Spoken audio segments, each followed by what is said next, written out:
হ্যাঁ everyone, welcome back to my channel. তো আমি পৌলমি, আজকে আমি আবার চলে এসেছি নতুন একটা ভিডিও নিয়ে।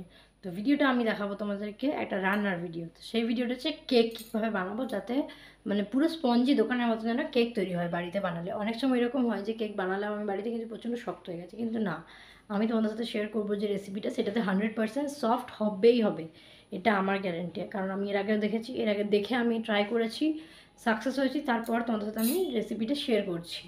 ঠিক আছে, তো দেখতে থাকো, স্টে টিউনড।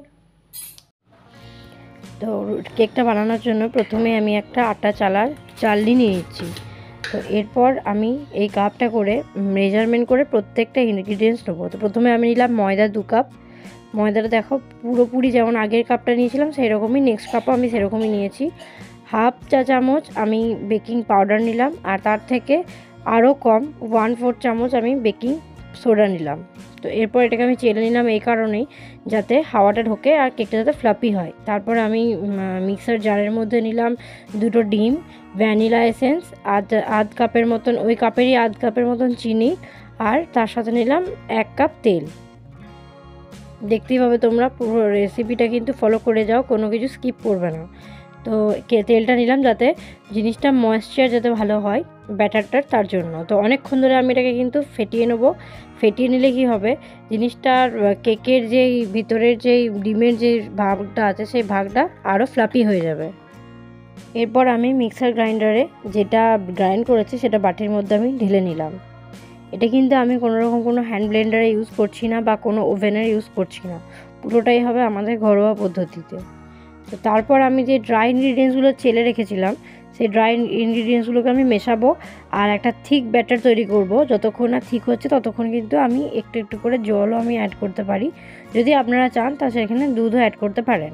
তো এটা অনেকক্ষণ ধরে আমি ভালো করে মিশিয়ে তারপর এই ব্যাটারটাকে আমি রেডি করব। তবে হ্যাঁ, একটা জিনিস মাথায় রাখবেন যে যেই মোশনে আপনারা মিক্স করবেন সেম মোশনে কিন্তু মিক্স করে যাবেন, অন্য কোনো মোশন চেঞ্জ করবেন না।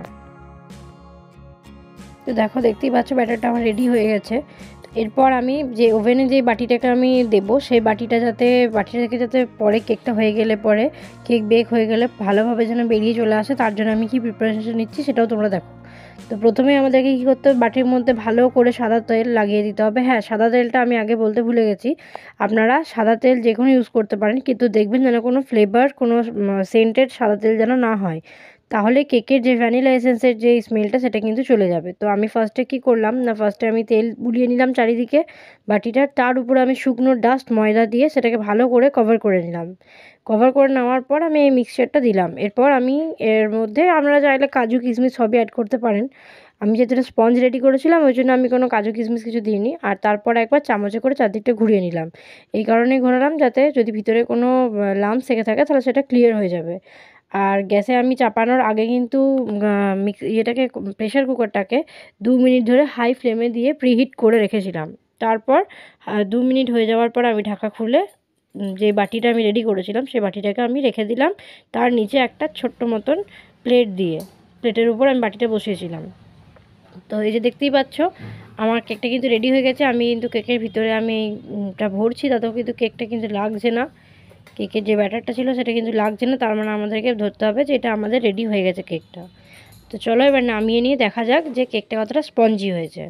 তো এটা হয়ে গেছে, কেকটা ফুলে এতটা হয়েছে, যেহেতু ফুলেছে এই কারণে আমি ডিমটা যেহেতু অনেকক্ষণ ধরে আমি ব্লেন্ডিং জারে ব্লেন্ড করেছি, আর সফট হবেই আশা করি। দেখে নাও তোমরা, দেখতেই পাবে ভিডিওতে পুরোটা। তো আমি এবারে কেকটাকে কাটা শুরু করি। দেখো কেকটা তোমাদের কাছে আমি কেটে আমি দেখিয়ে দিচ্ছি কতটা সফট হয়েছে। দেখতেই পাচ্ছ কেকটা কিন্তু আমার ইজিলি কেটে যাচ্ছে, দেখো দেখতেই পেলে কতটা সফট হয়েছে বলে ইজিলি কেটে যাচ্ছে। এই দেখো, এবার আমি তোমাদেরকে দেখাবো কতটা স্পঞ্জি হয়েছে।